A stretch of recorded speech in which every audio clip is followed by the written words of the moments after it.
공룡이라는 말은 그 어원을 따져보면 무시무시한 도마뱀이라는 뜻을 담고 있습니다. 우리는 지금 이 순간에도 공룡의 거대한 체격과 믿기 힘들 정도로 다양한 종류, 그리고 압도적인 힘에 경외심을 느끼고 있습니다. 그런 수많은 공룡들 가운데 현대인에게 가장 두려운 존재로 각인된 종이 바로 티라노사우루스 렉스인데요. 피의 굶주린 고대의 포식자인 이 생물은 우리에게 흉포함과 무적이라는 이미지를 상징하는 존재가 되었죠. 여러분 안녕하세요. 그렇다면 티라노사우루스 렉스는 정말로 영화 속 괴수 고질라처럼 무섭고 막강한 생물이었을까요? 아니면 실제로는 오늘날의 사자나 호랑이처럼 그냥 살과 피로 이루어진 과거의 짐승에 불과했던 걸까요? 토픽에 오신 걸 환영합니다. 그럼 지금부터 이 수수께끼의 진실에 한 걸음 다가가 보겠습니다.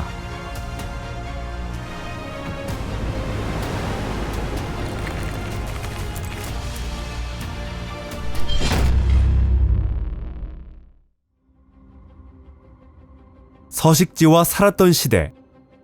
많은 사람들은 티라노사우루스가 거의 모든 대륙의 육지에 널리 퍼져 살았다고 생각합니다. 하지만 실제로는 전혀 그렇지 않죠. 현대 고생물학 연구에 따르면 티라노사우루스 렉스의 주요 서식지는 북아메리카 서부 지역이었던 것으로 밝혀졌는데요. 이 지역에서는 보존 상태가 서로 다른 50개 이상의 티라노사우루스 골격 화석이 발견되었습니다. 그런데 1970년대에는 몽골의 고비 사막에서 또 다른 거대한 티라노사우루스류 공룡인 타르보사우루스의 화석도 발견되었는데요. 많은 연구자들은 타르보사우루스를 티라노사우루스의 아시아 사촌쯤으로 여기고 있으며 초기 근현종이거나 티라노사우루스 렉스의 직계 조상일 가능성도 제기되고 있습니다. 물론 이 두 육식공룡은 놀랄 만큼 닮아있지만 왕이라는 이름을 가진 티라노사우루스 렉스의 본고장은 공식적으로 북아메리카 서부로 여겨지고 있죠. 또 하나의 오해는 티라노사우루스 렉스가 공룡시대 1억 6,500만 년 내내 날뛰며 살아온 존재였다고 생각하는 것인데요. 실제로 티라노사우루스 렉스가 등장한 시기는 중생대의 맨 마지막 백악기 후기인 지금으로부터 약 6,800만 년 전에서 6,600만 년 전 사이의 짧은 기간입니다. 다시 말해 티라노사우루스는 백악기 말 공룡 대멸종 직전에 단 200만 년 동안만 이 지구상에 존재했던 거예요. 이렇게 보면 티라노사우루스가 육상 생태계의 정점에 군림했던 시기는 공룡시대 전체의 불과 1에서 1.5%밖에 되지 않습니다. 그리고 이 짧은 시기는 공룡의 역사 속에서도 특히 기후 조건이 아주 좋았던 시기로 알려져 있죠. 전 세계적으로 따뜻하고 습한 날씨가 이어졌고 극지방에는 얼음이 없었으며 혹독한 겨울도 찾아볼 수 없었습니다. 연평균 기온은 15도에서 25도 사이로 정말 쾌적했죠. 그야말로 낙원 같은 환경에서 수많은 생명체들이 넘쳐나고 있었습니다. 먹이사슬의 꼭대기에 있던 티라노사우루스 렉스에게는 사냥감이 넘쳐났죠. 참고로 당시의 지구 풍경은 영화 쥬라기 공원에 그려진 모습과는 전혀 달랐습니다. 덩굴이 뒤엉켜 발이 빠지는 정글 같은 밀림은 존재하지 않았고요. 물론 습지는 있었지만 그 주변은 숲이나 트인 삼림 초원과 맞닿아 있었죠. 그런 푸른 초원에는 언젠가는 육식공룡의 먹이가 될 초식공룡들이 한가롭게 풀을 뜯고 있었습니다. 다시 말해 티라노사우루스 렉스는 생태계의 최상위 포식자로서 활발히 사냥을 하며 대형 초식공룡들의 수를 조절하는 역할을 하고 있었던 셈입니다. 결국 티라노사우루스는 성숙하고 풍요로운 생태계가 낳은 산물이었던 것이죠. 만약 지금으로부터 6,600만 년 전 어디선가 갑자기 나타난 우주에서 온 방문자가 그 번영을 끊지 않았다면 이 생명체는 앞으로 또 어떤 진화를 이뤄냈을까요? 완벽한 사육머신. 그렇다면 티라노사우루스 렉스가 주변의 모든 생명체에게 두려움의 대상이 되었던 진짜 이유는 무엇이었을까요? 물론 이 초월적인 포식자는 현대의 사자나 호랑이 혹은 가장 거대한 악어보다도 훨씬 더 무서웠고 압도적으로 효율적인 존재였습니다. 그건 두말할 필요도 없죠. 티라노사우루스 렉스는 지구 역사상 등장한 육상 포식자 가운데 가장 흉포한 존재로 최정상에 군림하고 있었는데요. 그런 지위를 가능하게 한 요소는 거대한 체격, 최강의 턱힘, 날카로운 시력, 뛰어난 청각, 탁월한 후각, 속도, 기동성, 그리고 지능이었습니다. 자, 이제 이 능력들을 하나씩 자세히 살펴보도록 하겠습니다. 우선은 크기부터 알아볼까요? 이 육식공룡의 덩치는 거대한 초식공룡과 비교해도 여전히 압도적이었습니다. 발굴된 화석을 기준으로 볼 때 성체 티라노사우루스의 전체 길이는 평균 11에서 13m에 달합니다. 체중에 대해서는 다양한 의견이 있지만 평균적으로는 6에서 9톤, 가장 거대한 개체는 10에서 12톤에 달했을 것으로 추정됩니다. 이는 체중이 고작 200에서 300kg 정도에 불과한 현대의 백수의 왕 사자나 호랑이와는 비교 자체가 불가능한 수준이죠.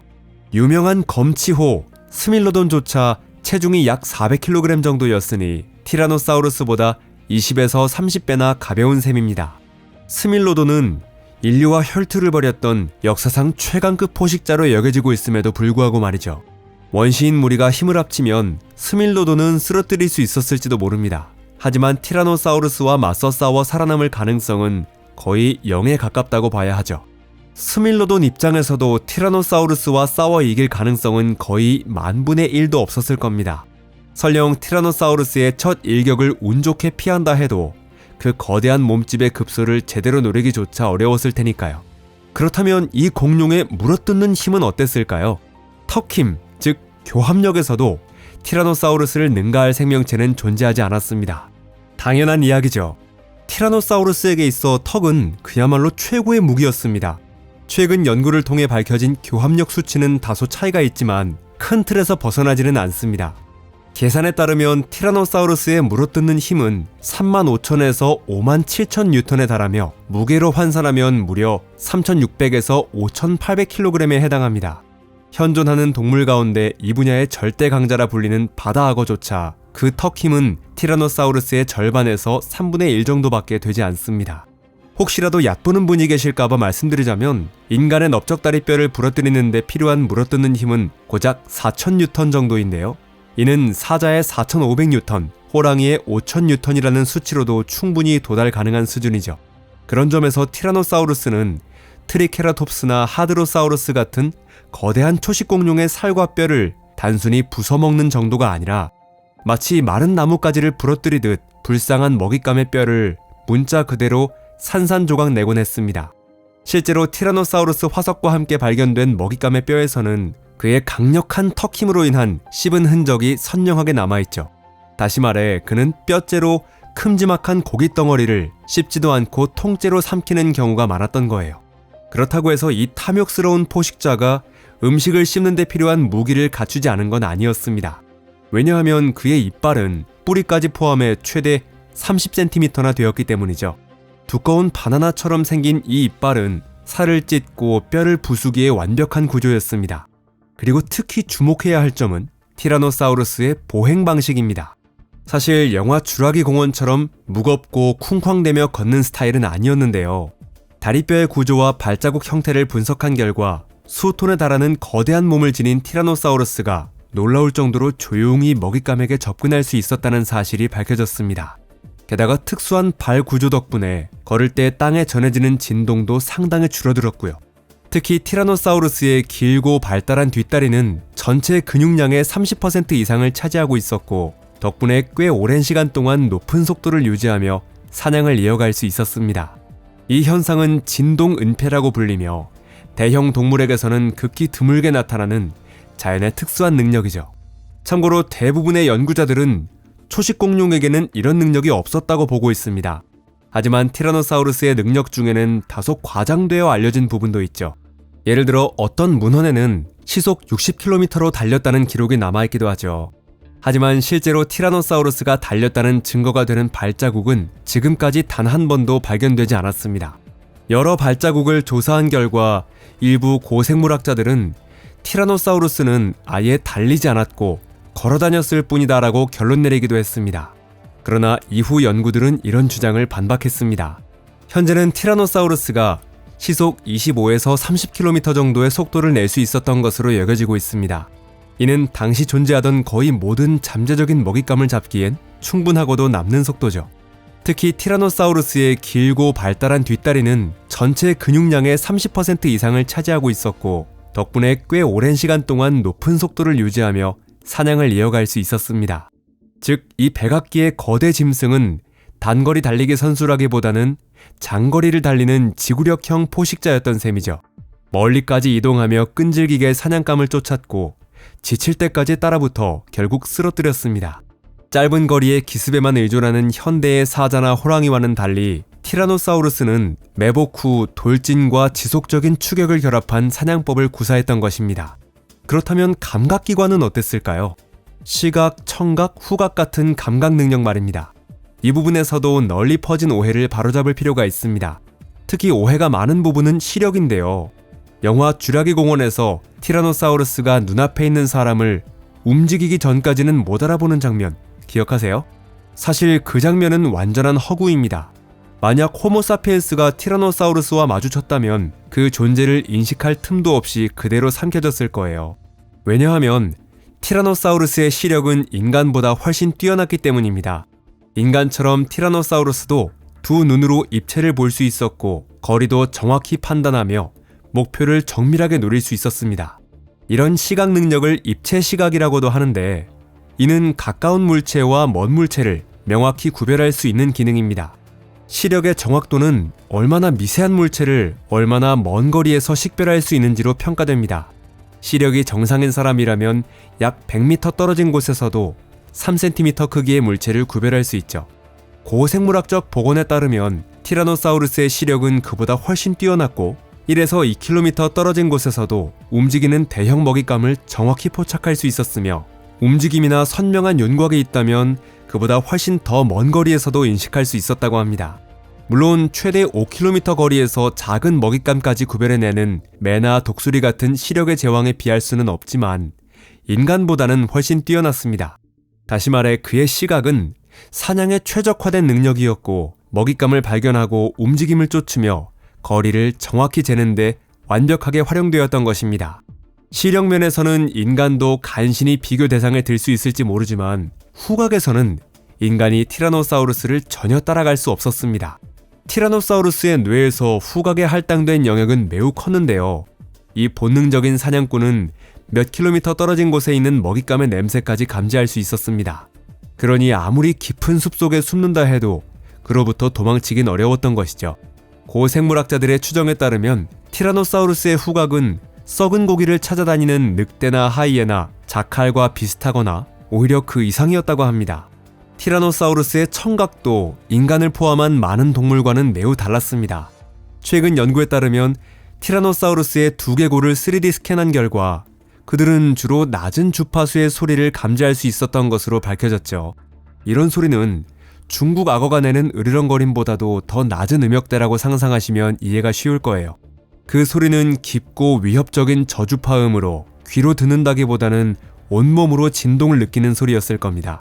아마도 티라노사우루스들은 이런 저음을 이용해 서로 소통했을 가능성이 높습니다. 시력면에서 티라노사우루스가 우리보다 뛰어났다는 건 인정해야겠죠. 하지만 지능만큼은 인간이 압도적으로 앞섰던 거 아닐까요? 현대 기준으로 보면 티라노사우루스의 뇌는 꽤 작은 편이었고 부피는 약 300에서 400세제곱센티미터 정도로 인간의 4분의 1밖에 되지 않았습니다. 하지만 공룡 세계에서 이런 크기의 뇌는 절대 무시할 수준이 아니었죠. 같은 시대를 살았던 공룡들 사이에서는 티라노사우루스의 뇌가 가장 큰 축에 속했고 많은 초식공룡이나 소형 육식공룡보다도 훨씬 우위에 있었거든요. 가장 똑똑한 공룡으로 알려진 벨로키랍토르에 대한 이미지도 조금은 수정이 필요합니다.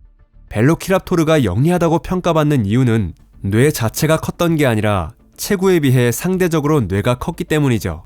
체중이 수십 킬로그램 정도밖에 안 되는 동물이라면 뇌가 조금만 커도 상대적으로는 굉장히 커 보일 수 있습니다. 분명한 건 티라노사우루스는 단순히 물어뜯는 기계 같은 존재가 아니었다는 사실입니다. 그의 인지 능력은 현대의 악어나 대형 맹금류와 자주 비교되는데 이들은 경계심이 강하고 학습 능력도 뛰어나며 원시적이라고 보기 어려운 복잡한 행동을 보이는 동물들입니다. 이런 능력 덕분에 티라노사우루스가 때로는 짝을 이루어 사냥했거나 적어도 같은 영역 내에서 다른 개체의 존재를 용인했을 가능성도 제기되고 있습니다. 다만 완전한 형태의 집단 사냥이 있었는지는 여전히 논쟁 중이며 확정된 사실은 아닙니다. 티라노사우루스는 백악기의 천재도 철학자도 아니었지만 어리석은 괴물이라 부르기엔 너무도 똑똑한 생물이었죠. 그는 차분하고 조심스러우며 매우 계산적이고 머리 회전이 빠른 포식자였고 그 생태계의 정점에 오르기엔 작지만 효율적인 뇌로도 충분했던 겁니다. 결국 티라노사우루스 렉스는 단순한 거대 육식 공룡을 넘어 육상 포식자 진화의 정점에 선 존재였던 것입니다. 지구의 역사로 보면 티라노사우루스의 시대는 불과 200만 년이라는 짧은 순간이었지만 그 전에도 후에도 이토록 모든 면에서 완벽한 사육자였던 육상 포식자는 존재하지 않았습니다. 오늘 영상이 재미있으셨다면 좋아요와 댓글 그리고 친구들과의 공유도 부탁드려요. 시청해주셔서 감사합니다. 그럼 다음에 또 만나요. 안녕히 계세요.